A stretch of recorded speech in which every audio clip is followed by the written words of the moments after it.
성도님들 기도해 주셔서 저희 자매가 이제 오늘 아침에 퇴원을 했어요. 그래서 저는 수요 집회에 참석을 못했는데 자매님이 전화를 주셔서 성도님들이 참 많이 기도하셨다고 이렇게 얘기를 해주셨는데 그게 참 저에게 큰 위로가 됐습니다. 그리고 참 우리 교회 성도님들 사랑이 많으시구나, 참 자기 일처럼 여기시고 또 이렇게 관심과 기도로 성도의 사랑을 나타내 주신 것에 대해서 좀 마음이 따뜻했고요. 좀 하나님께 감사하는 마음이 있었습니다.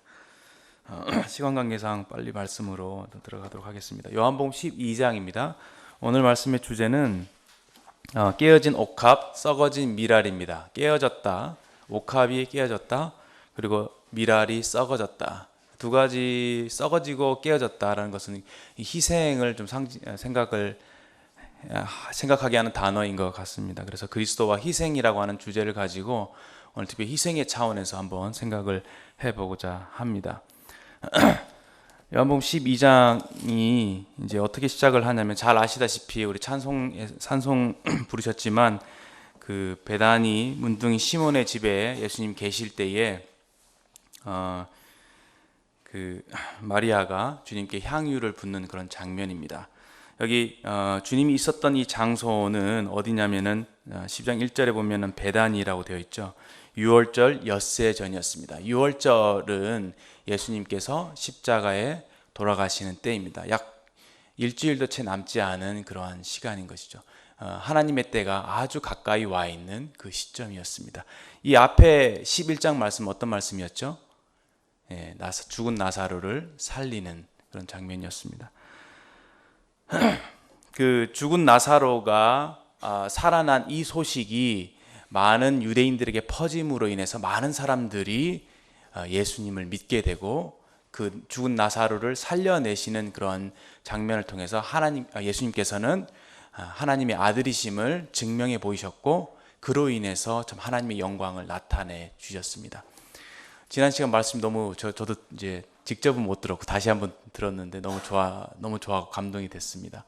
여러 가지 많은 측면들을 생각을 해볼 수 있지만 오늘 말씀과 많이 연관이 있기 때문에 제가 지난번 말씀 들은 것에 대해서 조금 중간중간에 언급을 좀 드리도록 하겠습니다. 여기 이제 12장 1절부터 초반부에 나오는 이 마리아가 향유를 예수님께 붓는 이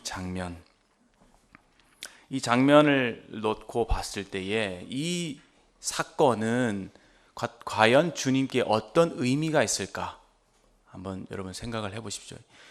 향유를 예수님께 붓는다라는 것, 예수님께 향유를 부을 필요가 있었을까?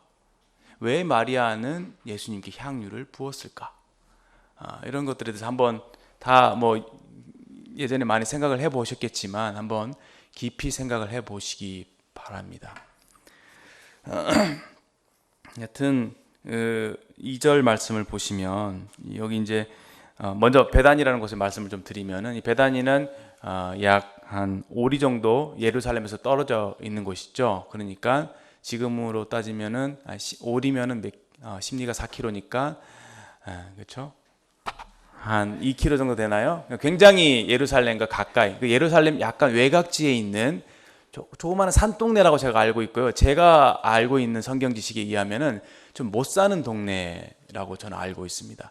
그래서 여기서 잔치를 했다는 것은 굉장히 성대한 잔치를 했다는 개념보다는 그 예수님이 돌아가시기 그 마지막 순간에 예수님을 위해서 저녁 식사를 대접했다는 정도로 이해하시면 좋을 것 같고, 이 일이 있었던 집은 문둥이 시몬의 집입니다. 문둥이라는 이런 수식어가 붙죠. 그러니까 뭔가 문둥병자와 같이 어울려 사는 그런 동네라는 느낌을 많이 받게 됩니다.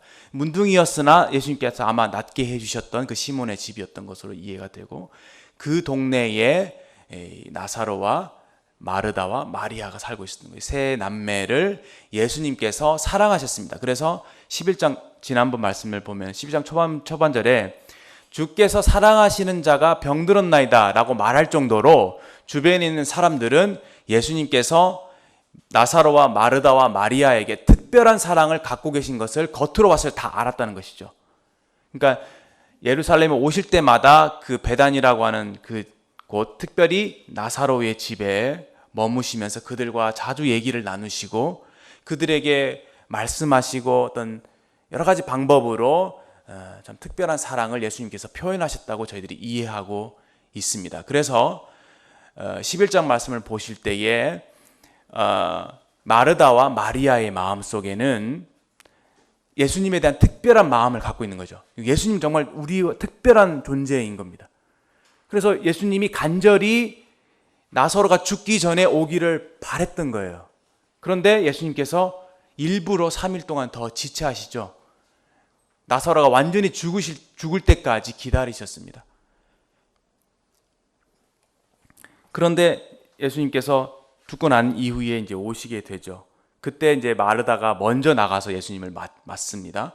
주께서 여기 계셨다면 내 오라버니가 죽지 아니하였겠나이다. 근데 마리아는 나가지 않고 그대로 있었잖아요. 그래서 예수님이 그 입구까지 이렇게 오시고 난 이후에 선생님께서 너를 부르신다 했을 때 마리아를 또 이렇게 밖으로 불러내십니다. 그때 또 마리아가 하는 말이 주께서 여기 계셨으면 내 오라버니가 죽지 아니하였겠나이다. 이 말씀을 통해서 보게 될 때에 뭔가 주님과 개인적으로 친밀한 관계라고 생각을 했고 분명히 우리 오빠를 사랑해서 빨리 오셔서 우리 오빠의 병을 낫게 해주실 거라고 기대를 했던 것이죠. 그런데 예수님은 죽을 때까지 기다리셨다는 것입니다. 이렇게 하실 수밖에 없으셨던 주님의 마음을 좀 이해하시면 좋을 것 같아요. 그러니까 사실 우리 인간 편에서는 빨리 고쳐지길 바라잖아요. 그렇죠? 빨리 고쳐지고 안 죽었으면 좋겠고 그렇잖아요. 우리에게 안 좋은 일들이 당하지 않았으면 좋겠고 어떤 고난이나 이런 좋지 못한 일, 어려움이나 이런 것을 안 왔으면 좋겠죠. 저도 그래요. 좀 제발 이런 것들은 좀 저한테 없었으면 좋겠다 생각을 하게 됩니다. 근데 주님은 우리 삶에 이 병은 죽을 병이 아니라 하나님 영광을 위하시며라고 말할 정도로 우리에게 하나님의 영광을 위해서 이런 좋지 못한 일들을 이제 허락하시는 것이죠. 여튼 이 예수님께서 오셨을 때에 마르다와 마리아의 마음속에는 어떤 마음이었을까요? 굉장히 서운한 마음 또는 의아해한 마음이었겠죠. 여기 계셨더라면 죽지 아니하실 겁니다. 다른 말로 하면은 왜 이렇게 늦게 오셨어요? 그렇죠? 우리가 3일 전에 보냈잖아요. 모든 일을 다 제껴두고 우리 오라버지 살려주셔야 되는 거 아니에요. 굉장히 어떻게 해요? 주님을 사랑하니까 더 야속한 마음이 더 컸을 수도 있다고 생각합니다. 사랑하는 사람들끼리 기대를 많이 하잖아요. 근데 그 기대를 저버리게 됐을 때 그 상처는 더 큰 것이겠죠. 제가 이런 말씀을 드리는 이유는 마리아가 이 향유를 붓게 된 그 마음은 무엇일까라는 것이죠. 무엇일까? 아니 정말 우리 그리스도인들이 가장 중요하게 던져야 될 질문인 것 같아요. 저는 단도직입적으로 이 마리아의 행위를 저는 예배라고 생각합니다. 그리고 그리스도인들에게 있어서 가장 중요한 것은 저는 제일 우선순위 되어야 되고 가장 중요하게 생각해야 될 부분은 예배입니다. 근데 이 예배는 어디에서부터 오는 것이냐라고 하는 것이죠. 그래서 마리아가 이렇게 향유를 예수님께 붓는 행위를 통해서 예수님을 예배했잖아요. 그것이 어떻게 해서 그런 마음을 갖게 되었느냐라는 겁니다. 비교를 좀 해보게 된다면 모르겠습니다. 제 분별이 좀 다를 수 있어요. 조금 지금 드린 말씀이 약간 부정적일 수도 있습니다. 제가 보는 시각이 긍정적으로 보실 수도 있습니다. 그러나 제가 마르다와 나사로와 마리아를 한번 비교해 보겠습니다. 저희 마르다와 마리아는 쉽게 비교가 되죠. 어떻게 비교가 됩니까? 마르다는 일을 하는 사람이죠. 몸으로 뭔가 주님을 섬기는 사람. 그래서 누가복음 10장 마지막 부분에 보면은 여러 가지 많은 일로 분주해 있습니다. 그래서 주님, 마리아를 시켜서 나를 도와주게 하십시오 이렇게 얘기하는데 주님께서는 네가 많은 일로 분주하지만 한 가지만 했다든지 혹 몇 가지만 하든지 혹 한 가지만이라도 족하니라 라고 말씀하시면서 마리아는 이 좋은 편을 택했다라고 말씀하십니다. 그 좋은 편이라고 하는 것은 뭐죠? 이 마리아는 마음을 쓰는 사람이에요. 그러니까 마르다는 몸을 쓰는 사람, 마리아는 마음을 쓸 줄 아는 사람. 마음이라고 하는 것은 어떤 사람과의 어떤 인격적인 관계를 중요시 여기는 사람이라고 이해할 수 있습니다. 그러니까 예수님을 대할 때에도 예수님과의 인격적인 관계를 우선했고 그것을 더 중요시 여겼던 것이죠. 그래서 마리아가 했던 것은 예수님의 발 밑에서 예수님의 말씀을 듣는 것이었습니다. 예수님께 가까이 가서 그분의 눈을 응시하고 그분의 입에서 나오는 주님의 말씀을 주의 깊게 귀담아 듣는 것이죠. 여러분들 누군가를 사귄다고 할 때 연애, 결혼하면서 누군가와 굉장히 긴밀한 사귐을 갖잖아요. 그때 정말 그 사람을 좋아하고 사랑하면 어떻게 해요? 그 사람의 눈을 바라봅니다. 그렇죠? 계속 그 사람의 모든 것을 바라보죠. 왜? 그 사람을 알고 싶으니까. 그 사람이 뭘 좋아하는지, 어떤 습관이 있는지, 뭘 싫어하는지, 하나부터 열까지 그 사람의 모든 것을 알고 싶기 때문에 그 사람의 눈을 응시하면서 그 사람이 하는 말을 하나하나 다 새겨 듣습니다. 그리고 그 한마디마다 주의 깊게 생각하면서 이분이 어떠한 분인지를 우리가 어떻게 해요? 파악하려고, 알아가려고 노력을 하죠. 이것이 어떤 관계적인 사람이라고 얘기할 수 있습니다. 마리아가 이런 예배의 행동을 할 수 있었던 것은 이렇게 주님의 발 밑에서 가까이서 주님의 말씀을 들었던 것이죠. 그 주님의 이 말씀 속에서 나타나는 그 계시죠, 계시. 보이지 않는 것, 감추어진 것을 이렇게 열어서 보여주는 거예요. 영적인 세계는 바로 이와 같습니다. 주님께서 열어서 보여주시지 않으면은 알 수가 없어요. 그 진정한 그 의미와 본질을 알 수가 없죠. 우리에게 정말 계시가 필요합니다. 우리가 하나님을 예배할 수 있는 것, 마리아와 같이 하나님을 예배할 수 있는 것은 하나님의 말씀을 듣는 중에 주님이 어떠한 분이신지, 하나님이 어떠한 분이신지에 대한 이 계시가 주어지는 것이라고 생각합니다. 그리고 영과 진리로 진정한 예배를 하나님께 드리기 위해서는 우리에게 제일 먼저 필요한 것은 뭐냐면은 이 하나님께 대한 계시, 하나님이 어떠한 분이신지, 예수님의 사랑이 어떤 것인지, 그 은혜가 얼마나 깊은 것인지를 하나님께서 우리에게 알려주셔야 됩니다. 성령님을 통해서. 근데 마리아는 이러한 깊은 주님과의 깊은 어떤 교제 가운데 있었다고 저는 이해가 됩니다. 반면에 마르다는 많은 일들에 분주하다 보니 초점이 시야가 흐려지는 것이죠. 그리고 주님보다는 여러 가지 일들에 관심이 많았다고 저는 보여집니다. 나사로는 어떻습니까? 아마 이 잔치에서 주인공이 예수님을 위해서 잔치를 한다고 이렇게 되어 있지만 저는 그 방 안의 분위기가 좀 느껴져요. 왜냐하면은 죽은 사람이 살아났다고 하는 것은 여러분 정말 빅 뉴스 중에 들어본 적 있습니까? 정말 죽은 사람이 살아나서 저 만나본 적 있어요? 근데 죽었다가 진짜 썩어서 냄새가 나는 상태에 있다가 살아났습니다. 그러면 주변의 반응이 어떨까요? 우와 하면서 막 사람들이 나사로한테 몰려들겠죠. 몰려들면서 어땠어? 그 저편에는 뭐가 있더니, 내가 잠깐 잠을 자는 것 같았는데 어떤 꽃길을 큰 터널을 통과했는데 그 위에 꽃길이 열리면서 그 어떤 그런 경험들, 상상입니다. 그런 경험들 얘기했겠죠.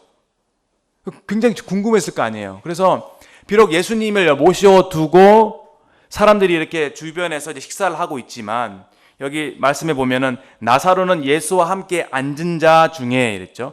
앉은 자 중에라는 말이 영어로 하면 one of them이에요. one of them. 나사로는 그 많은 무리들 중에 하나였다. 그 많은 무리들 중에 있었다라는 것입니다. 그 많은 무리들의 관심이 뭐죠? 이 기적이에요. 어떻게 죽은 사람이 살아나지? 물론 긍정적으로 이 나사로의 어떤 부활을 죽었다 살아난 것을 통해서 많은 사람들이 예수님께 초점이 맞춰지고 예수님을 믿는 사람들도 있었습니다. 정말 이분은 메시아, 이분은 정말 하나님의 아들이야. 그럼에도 불구하고 우리 인간이 연약하다 보니 식사를 하던 중에 나사로 옆에 있는 사람이 툭 치면서 물어봤겠죠. 어땠냐고 얘기 좀 해달라고. 그럼 사람 웅성웅성 다 모여들겠죠. 약간 그런 분위기를 상상할 수 있습니다. 나사로는요 무엇을 대변하냐면은 증거입니다. 예수님을 증거하는 사람. 그 삶 자체가 증거. 그러니까 예수님 복음 전파라고 생각하시면 좋을 것 같아요. 예수님을 간증하고 증거하는 것. 네. 마르다는 봉사, 그렇죠? 마리아는 예배입니다. 저 이렇게 굳이 구분을 하는 이유는 2절 말씀이 있기 때문이에요. 2절 말씀이 없다면은 그냥 느닷없이 식사하던 중에 마리아가 나타나서 향유를 부었습니다. 그렇게 하면 마리아 정말 훌륭하다 박수 치면서 그렇게 됐겠죠. 근데 굳이 성경은 마르다는 일을 하고 나사로는 앉은 자 중에 있다라고 이렇게 굳이 이 부분을 언급하고 있는 것을 보게 될 때에 그 차이가 있었다라고 저는 이해가 됩니다. 여튼 주님은 마르다보다 마리아가 좋은 편을 택했다. 주님의 말씀을 듣는 중에 하나님의 계시를 받았고 그 계시 가운데서 예수님께서 엿새 후면은 저 갈보리 십자가 위에서 우리 인생의 죄를 위해서 죽으실 것을 그가 그 의미를 깊이 깨달았고 있었다고 저는 믿습니다. 아마 이전에 마리아는 그러한 주님을 알고 있었을 거라고 생각이 되어져요. 그런데 이 주님이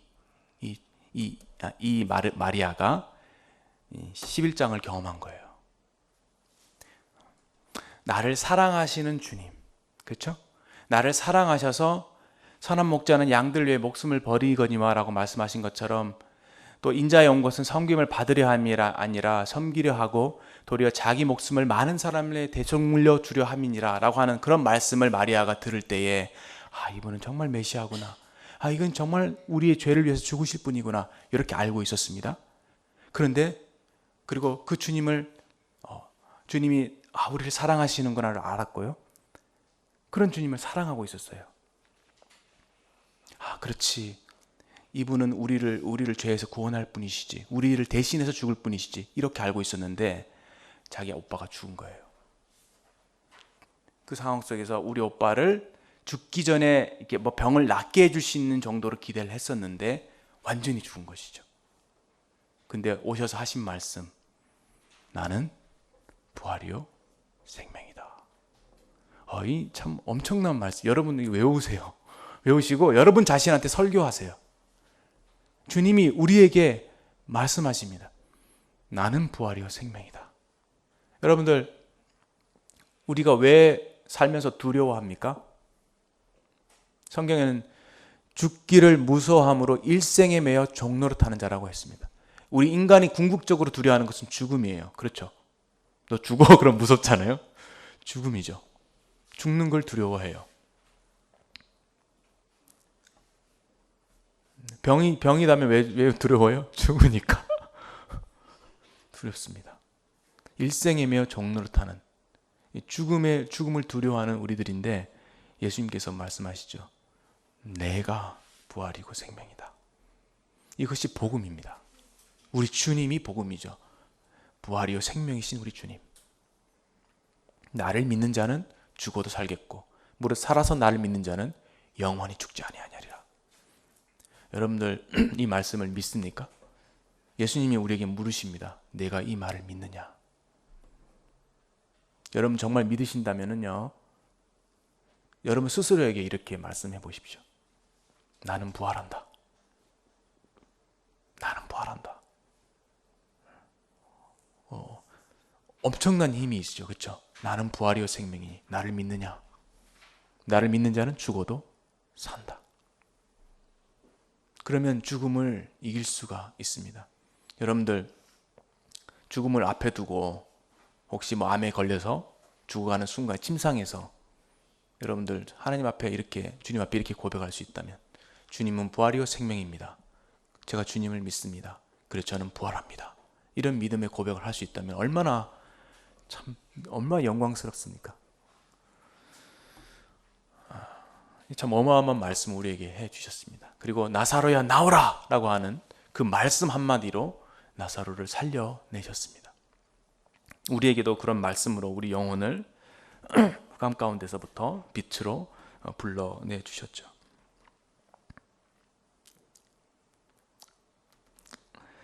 여튼 이러한 사실을 경험하면서 마리아는 부활이요 생명이신 예수님을 경험했어요. 그동안 말로만 듣던 예수님이 우리 죄를 위해서 죽으시는 거구나, 또 죽으신 이후에 부활하시는 거구나라는 것을 듣고 어느 정도는 피상적으로 알았을지 모르겠습니다. 그러나 11장을 겪으면서 실제로 자기 오빠가 완전히 썩어서 냄새가 나는 그런 상태에 있었는데 말 한마디로 나사로를 살려내는 장면을 경험하면서 마리아는 이분은 정말 하나님이시구나, 그것을 깊이 있게 깨달았습니다. 마리아에게 일어난 일이 두 가지이죠. 두 가지 측면을 생각해 보면은, 첫 번째는 예수님의 사랑이에요. 이 사건을 통해서 지난 시간 예수님이 눈물을 흘리시더라 그랬죠. 언제 눈물을 흘리셨나요? 그 앞절에 보면은 마리아를 만났을 때 마리아가 우는 것과 그 주위에 있는 사람들이 우는 것을 보시고,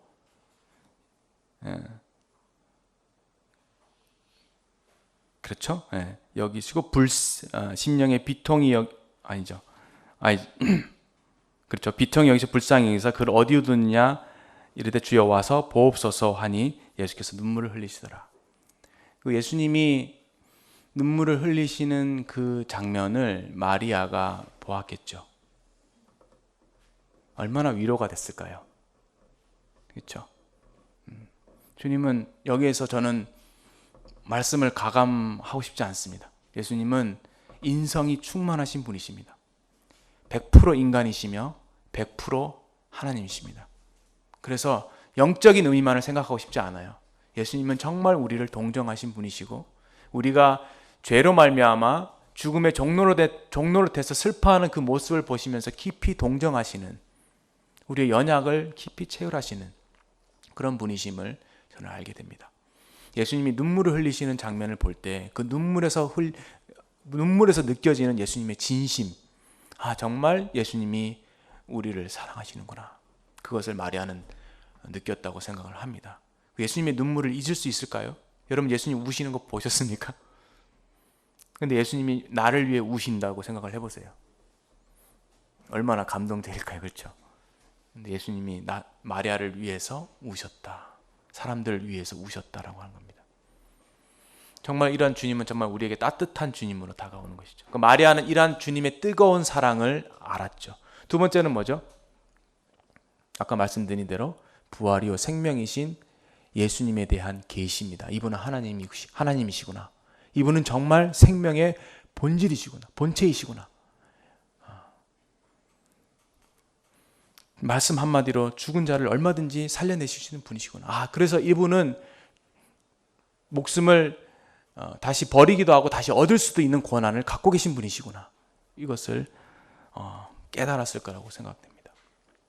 이분은 도대체 어떤 분이신가? 주님을 이해하는, 깨닫는 마음이 굉장히 이제 컸다고 해야 되나요? 그것이 마리아의 행동으로 드러난 겁니다. 여기 마르다는 예수님을 위해서 끊임없이 봉사만 하죠. 그렇죠? 예전처럼 변화가 전혀 없죠. 죽고 나서 오빠를 살려줬으면 적어도 생명의 은인이잖아요. 그러면은 좀 더 해야 되는 거 아닌가요? 글쎄요, 제가 너무 계산적인가요? 근데 똑같이 하죠. 그렇죠? 변화가 별로 없죠. 나사로는 어때요? 아무것도 안 하죠. 밥 같이 먹는 거죠. 그렇죠? 조금 부정적으로 보는 겁니다. 근데 거기에 어떤 의미가 있다고 생각을 합니다. 물론 다 예수님을 이 상황에서 예수님 정말 부활이고 생명이시구나, 살려주시는 분이시구나 아는데, 그 깊이에 있어서 좀 피상적이라고 하는 것이죠. 우리 그리스도인들이 좀 그럴 수 있다고 봐요. 저도 제 신앙도 그래요.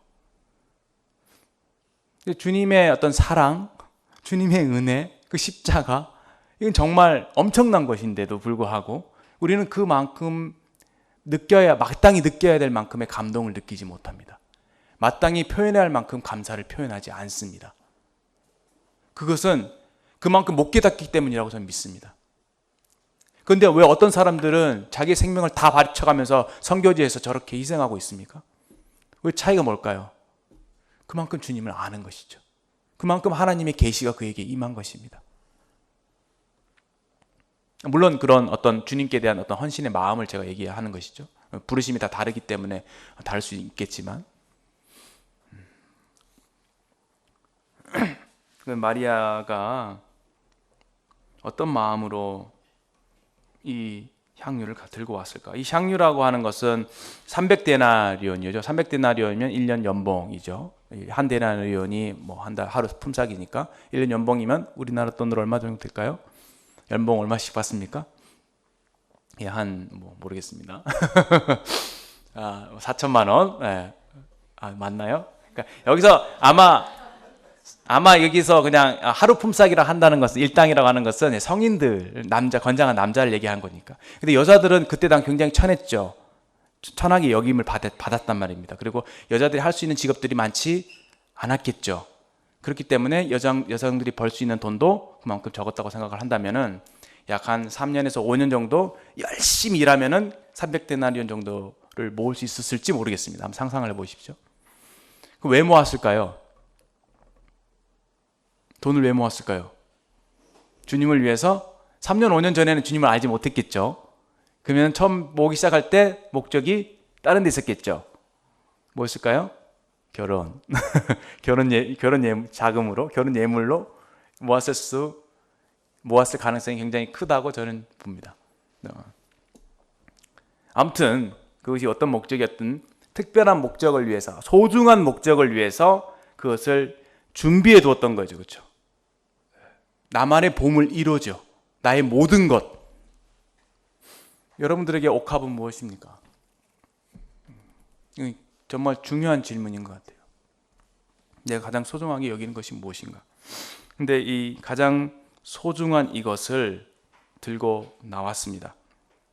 그리고 그것을 과감하게 깼습니다. 여기 깨뜨린다고 하는 것은 다른 말로 희생이라고 말씀드렸죠. 희생이라고 하는 것은 또 다른 말로 손실의 고통이에요.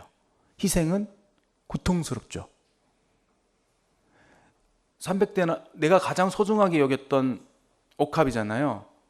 근데 이것이 한순간에 막 그냥 깨져서 무로 돌아가는 것이니까 주변 사람들이, 그 마리아의 마음을 모르는 사람들이 볼 때는 이것은 낭비다, 허비다, 이렇게 얘기를 합니다. 깨졌으니까. 여러분들 주님께 어떤 헌금을 드린다고 할 때 손실의 고통이 있습니다. 그렇죠? 내가 알바 열심히 해갖고 뭐 100만 원을 모았어요. 그 100만 뭐 아이패드를 뭐 산다 근데 아이패드가 예에서 100만 원이다. 근데 100만 원 딱 모았어요. 근데 11자를 해야 된다. 그러면 10분의 1을 떼내고 나면 90만 원밖에 안 남잖아요. 그렇죠? 떼어낼 때 그 손실의 아픔이 있어요. 그렇죠? 희생에는 손실의 고통이 있습니다. 그래서 쉽지가 않습니다. 근데 이 어려운 일이었을 텐데 마리아는 그것을 기꺼이 했다는 것이죠.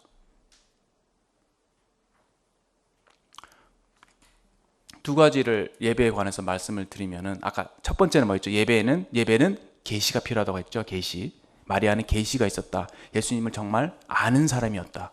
계시를 통해서 예수님을 아는 사람이었다. 두 번째, 예배의 정의가 뭐냐면은 worship이죠. worship. worth에서 온 말이에요. worth. W-O-R-T-H. 가치 있는 분께 가치를 되돌려 드리는 것. 어떤 가치 있는 분에게 가치를 되돌려 드리는 것. 가치 있는 것을 가치 있다라고 인정하는 것이 예배의 정의입니다. 하나님은 영광스럽고 아름다운 분이십니다를 알았죠. 너무 좋으신 분이십니다. 알았죠. 그것을 표현하는 거예요. 어떻게? 말로 표현하든지 어떤 여러 가지 수단을 통해서 표현하는 것. 그것이 우리가 예배라고 합니다. 정말 가치는 무엇을 향해서 그 가치를 인정하고 그 가치를 되돌려 주는 것. 마리아 이 행위는 예배예요. 근데 정말 드라마틱한 예배입니다. 예수님께 향유를 여기 마태복음의 26장에도 똑같은 말씀이 있는데 약간 보충되어 있는 설명들이 있습니다. 참고하시면 좋을 것 같아요. 26장에 머리에다가 부을 뿐만 아니라 발에도 붓죠. 그리고 발을 여기 특별히 이 요한복음에서는 머리카락으로 이렇게 씻습니다. 여러분들 그럴 수 있어요? 누구한테 그럴 수 있나요? 상상을 해보세요, 자매님들.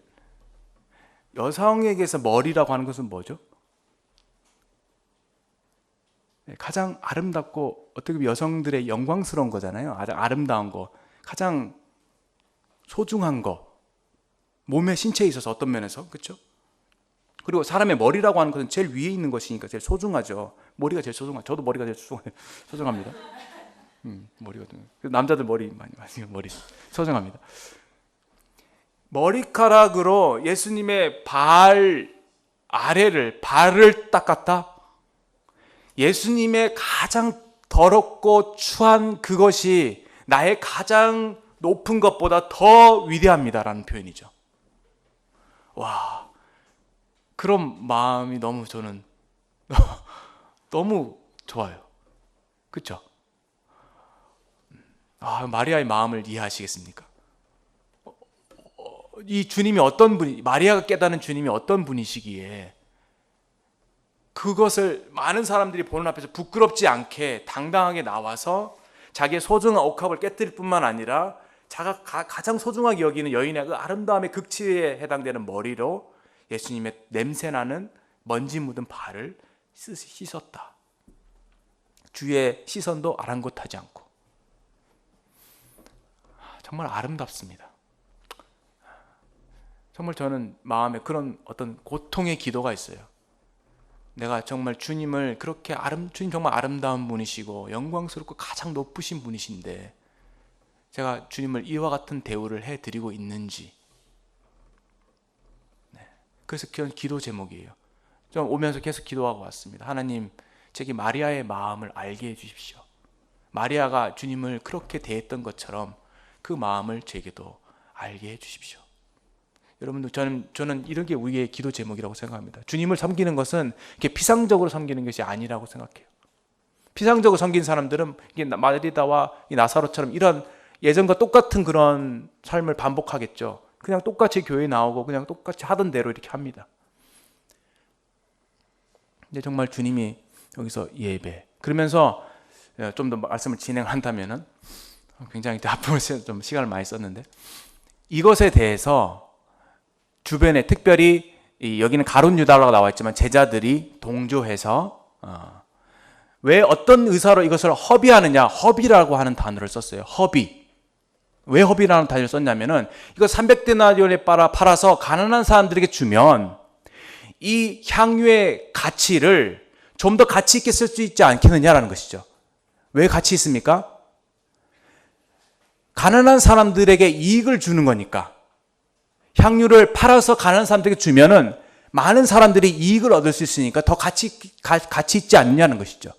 그런데 어떻게 이 한 사람한테 그것을 그냥 의미 없이 허무하게 그것을 다 써버렸느냐, 이런 의미죠. 허비라고 하는 말은 허무하게 의미 없이 써버리는 것을 의미하잖아요. 근데 예수님께서는 그것에 대해서 어떻게 하셨냐면 가만두어라, 저가 내게 좋은 일을 하였느니라 라고 말씀하시면서 마리아의 이 행동을 받아들이셨습니다. 인정하셨다는 것이죠. 그게 중요한 포인트예요. 그러니까 우리 인간들의 생각에는 어떤 것을 어떤 재화나 용력이나 어떤 가치가 있잖아요. 이 가치를 어떻게 하면은 효율적으로 쓸 것인가에 대해서 고민한다는 것이죠. 근데 예수님은 그것을 효율성을 따지는 것이 아니라 인간의 마음을 보시는 거예요.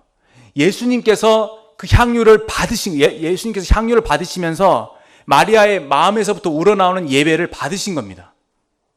주님은 정말 그럴 만한 자격이 있으신 것이죠. 그래, 가난한 사람들, 내가 가난한 사람들을 사랑한다. 너희들이 가난한 사람들을 그렇게 도와주길 내가 바란다. 가난한 자들에게 친절을 베풀어라. 이것이 주님 명령이에요. 그럼에도 불구하고 주님은 주님을 사랑해서 주님을 위해서 뭔가를 바치는 것, 주님께 바치는 것, 그것이 전혀 효율성이 없다 할지라도 그 마음을 주님 받으신다는 거죠. 왜냐, 그것이 예배니까. 여러분들 주일날 나와서 아무리 목 터져라고 찬양을 드려보십시오. 근데 그것이 주님께 대한 마음이 없다면은 그건 정말 노래방에서 노래 부르는 것과 뭐가 다르겠습니까? 우리의 예배가 하나님께 대한 정말 마음이 전달되지 않는다면은, 하나님이 우리의 예배를 받으시지 않는다면은, 우리가 시간을 드리고 우리가 목청껏 주님께, 그렇죠? 에너지를 써서 이렇게 하는 것들이 어떤 가치와 의미를 지닐 수 있겠냐는 것이죠. 감사한 것은 하나님은 정말 우리를 사랑하시기 때문에 우리의 예배를 받으신다는 것, 우리의 마음을 받으신다는 것.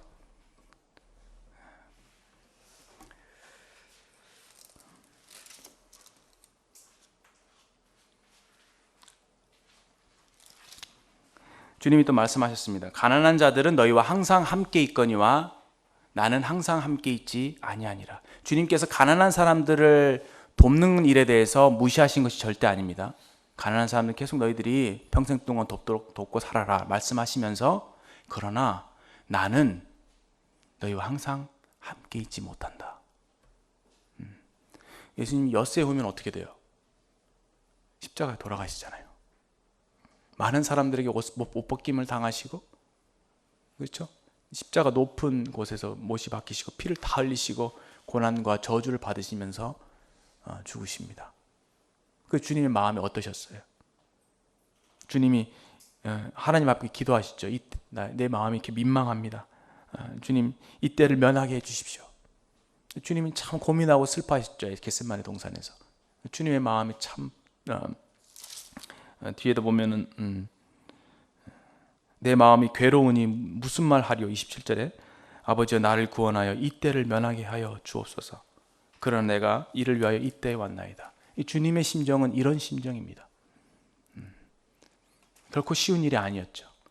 그런데 그 주님의 사람들과 같이 식사를 하고 있으면서도 주님의 마음을 헤아리는 사람이 그 중에 그렇게 많지 않았다는 것.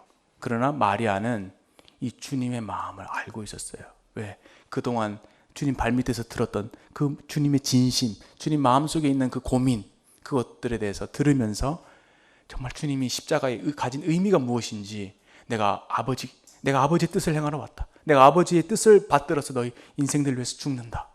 이것이 아버지의 뜻이다. 인자가 사람들의 죄인의 손에 넘겨져서 수치와 모욕을 당하고 채찍질을 당하고 비로소 죽음에 넘겨질 것이다. 이렇게 말씀하실 때에 그 말을 주의 깊게 들으면서 주님의 마음을 이해했다는 것입니다. 그때 마리아가 그 주님의 마음을 헤아리고 내가 주님을 위해서 무엇을 할까?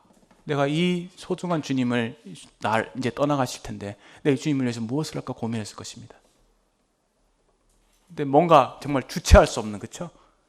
나를 주님께 대한 사랑 때문에도 그렇고요. 이분이 얼마나 위대하신 분인가에 대한 깨달음 때문에 그렇고요. 정말 감당이 안 되는 거죠. 그렇죠? 그래서 극단적인 이런 표현을 한 거예요.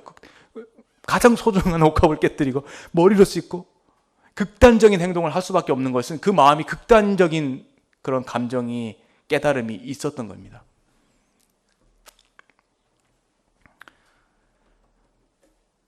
그래서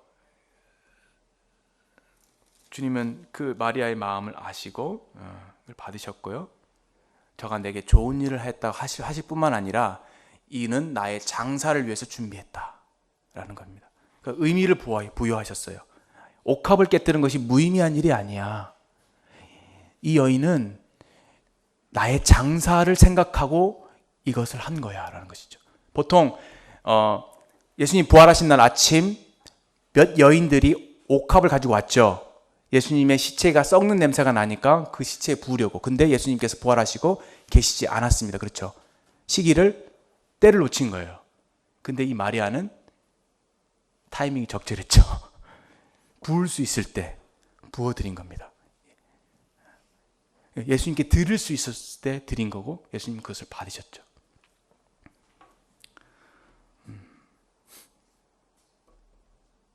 장사를 나를 위해서 준비했다. 그러니까 마리아의 생각 속에는 예수님의 죽으심과 장사되심과 부활하심에 대한 그런 깨달음이 충분히 있었다고 생각이 됩니다.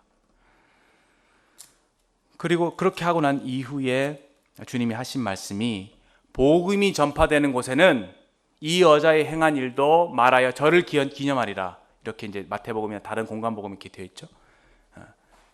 이 여자의 행한 복음이 전파되는 곳에는, 복음은요 공짜잖아요, 그렇죠? 예수님을 믿기만 하면 우리가 영생을 얻습니다. 그러나 그것은 우리에게 값없이 주신 선물이지만 예수님을 믿는 자들에게 아무것도 요구하지 않느냐? 그렇지는 않다는 거죠. 우리에게 주님께 뭔가를 드릴 수 있는 기회를 하나님께서 주셨습니다. 그것이 은혜입니다. 그냥 받기만 받고 가만히 이렇게 있다면 얼마나 참 비인격적입니까? 그렇죠? 주님은 인격적인 분이시기 때문에 우리 사랑하시니까 우리에게서도 뭔가를 받기를 원하세요. 사랑의 표현을 듣기를 원하시는 것이죠. 사랑하시니까. 복음이 전파되는 곳, 즉 믿는 자들에게는 하나님께서 하나님께 그 은혜에 감사하는 마음, 그 사랑을 깨닫는 마음으로 하나님께 예배할 수 있는 기회를 우리에게 주셨다. 그러니까 믿는 자들 중에서는 이 마리아의 이 행동이 마치 표본이 되어져서 누구든지 그리스도를 믿는 자들은 바로 이와 같이 해야 한다는 교훈을 우리에게 주고 있다고 저는 믿습니다. 주님은 그걸 말씀하셨다고 생각이 되어져요.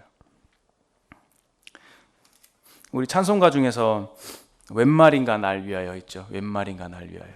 웬 말인가 날 위하여 주 돌아가셨나. 웬일인가 웬 은혜인가 그 사랑 크셔라. 그리고 4절 가사인가요?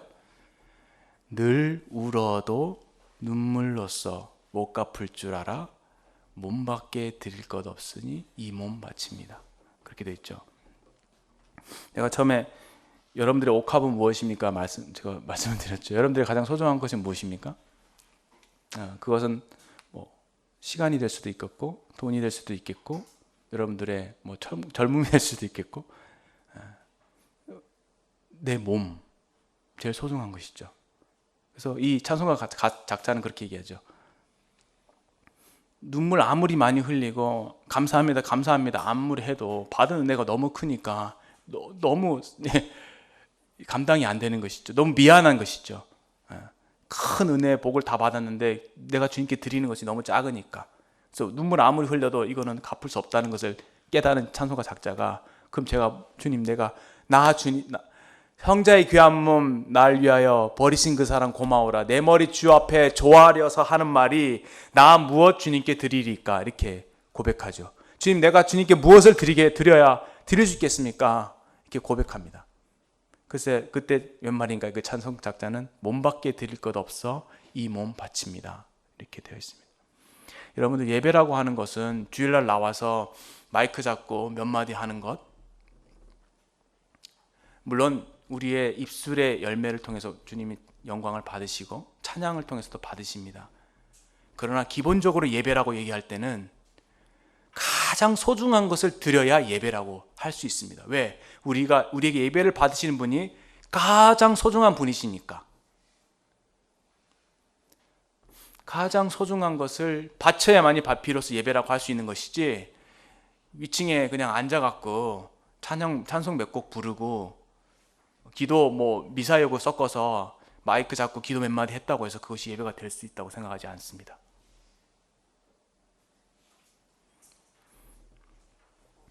여기 제가 말씀의 균형을 좀 잡기 위해서 말씀을 드리면, 아까 마르다와 나사로에 대해서 제가 말씀을 드렸죠.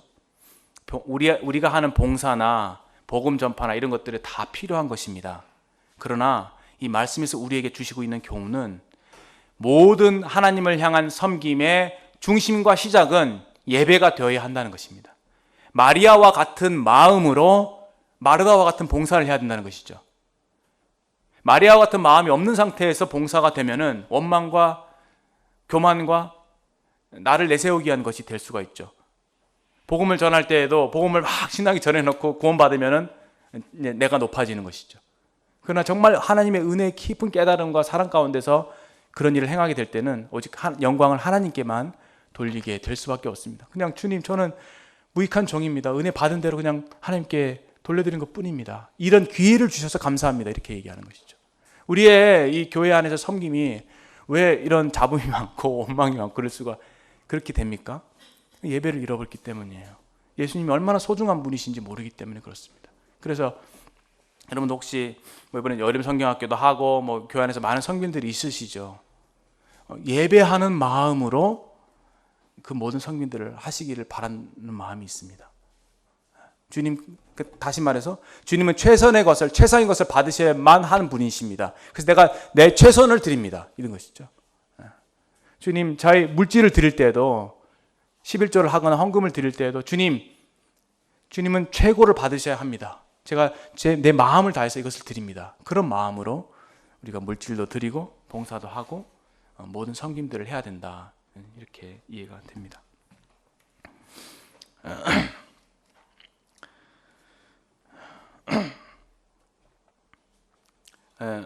이제 주님이 마지막 때가 떠나실 날이 가까이 왔습니다. 이제 20절 이하에 주님이 헬라인들이 이제 주님을 보러 온 사실을 보면서 하나님의 때가 가까운 것을 아시고 이제 백성들에게 제자들에게 말씀을 하시죠. 인자가 영광을 얻을 때가 왔도다. 23절에 또 24절에 한 알의 밀알이 땅에 떨어져 죽지 아니하면 한 알 그대로 있고 죽으면 많은 열매를 맺느니라. 주님이 이 말씀을 하셨습니다. 주님의 삶도 하나님을 예배하는 삶이었습니다. 이 말씀은 예수님께 직접 적용이 되죠. 예수님이 한 알의 미달이 되셔서 땅에 떨어져 죽으셨습니다. 죽었을 때 많은 열매를 맺었습니다. 이 말씀에서 우리에게 요구되는 것은 두 가지입니다. 첫 번째는 믿음이에요. 내가 죽으면 많은 열매를 맺는다는 믿음이죠. 이것을 믿는 사람은 하나님 앞에 자기를 희생합니다. 예수님은 이런 마음으로 한 알의 미달이 되셨습니다. 그리고 다른 한 가지는 아버지께 예배하는 마음입니다. 다시 말해서 구약에 있어서 제사를 드린다고 할 때 영어로는 sacrifice예요. sacrifice. 제사를 드린다는 말은 하나님께 희생을 드린다 이렇게 보통 표현을 합니다. 그러니까 하나님께 드리는 예배는 희생이 뒷받침이 되어야 된다는 것이죠. 왜냐하면 희생이 되는 것이 가치 있는 것이니까. 그만큼 희생을 치르게 될 때에 하나님께서 그만큼 가치 있는 분이심을 우리가 나타내는 것이죠. 역으로 주님께서 가장 소중한 자신의 목숨을 버리심으로 우리가 그만큼 가치 있는 사람이라고 우리를 인정해 주신 거잖아요. 그렇게 그분의 사랑을 증명해 주신 거잖아요. 그러니까 우리가 하나님을 대할 때에도 하나님을 소중히 여긴다고 하는 표현은 우리의 어떤 면은 희생으로 나타내야 하는 것입니다. 예배라고 하는 것은 우리가 가장 소중한 것을 드린 거다라고 말씀드렸잖아요. 또 가장 가치 있는 것을 드린다. 그래서 로마서 12장에 보면은 너희 몸을 하나님이 기뻐하시는 거룩한 산제사로 드리라. 왜냐하면 너희 몸이 가장 너희에게 소중한 것이니까. 너희 몸을 하나님께 드리라. 이것이 너희들을 영적 예배니라 이렇게 말씀하셨잖아요. 그래서 예배는 곧 희생이다. 이렇게 이해가 되고 예수님께서는 십자가에서 자신을 아버지께 희생하셨습니다. 우리를 위해서.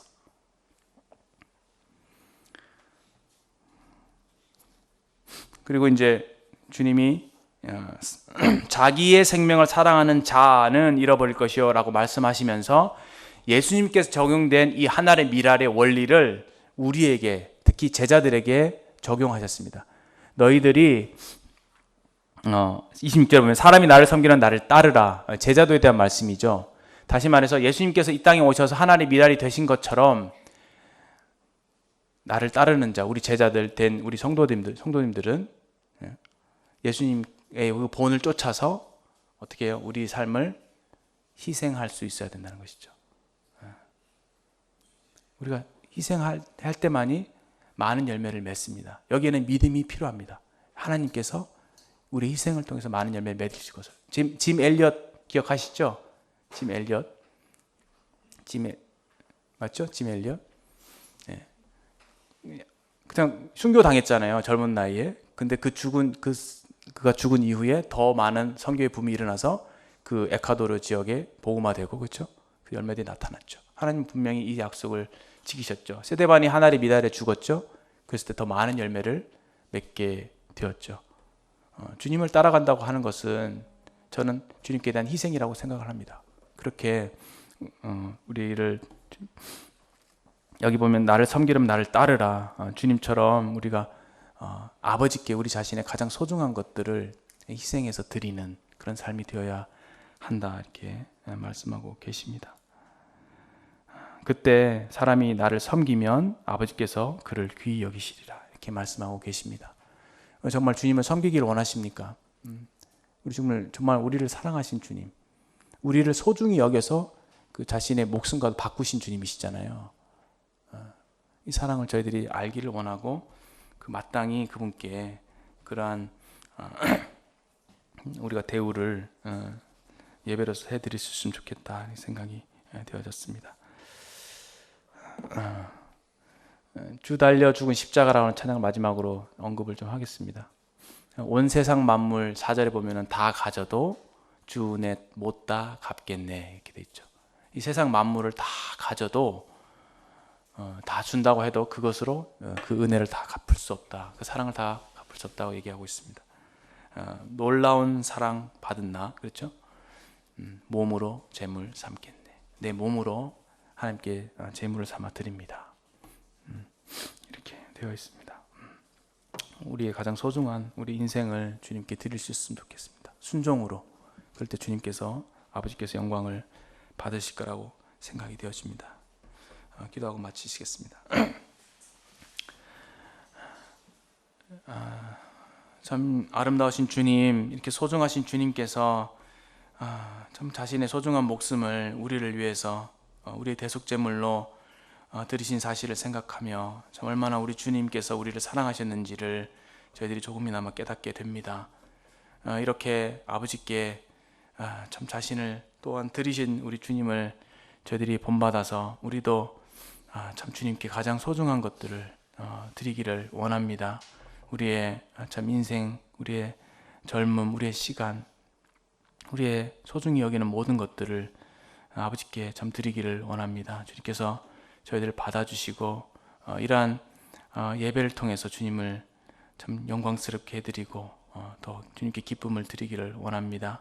주님 저희들에게 이 마리아의 이러한 주님을 향한 마음과 같은 그런 마음을 저희들이 갖게 해주시기를 참 간구를 드리고 좀 저희들이 주님 말씀을 듣게 될 때에 성령님을 통해서 계시해 주시사 저희들 주님을 온전히 깨달을 수 있도록 은혜를 베푸시기를 간구합니다. 이후에 있을 모든 교제 시간을 주님께 여탁을 드리며 주 예수 그리스도의 존귀하신 이름으로 감사하며 기도드립니다. 아멘. 좀 길어졌는데 죄송합니다.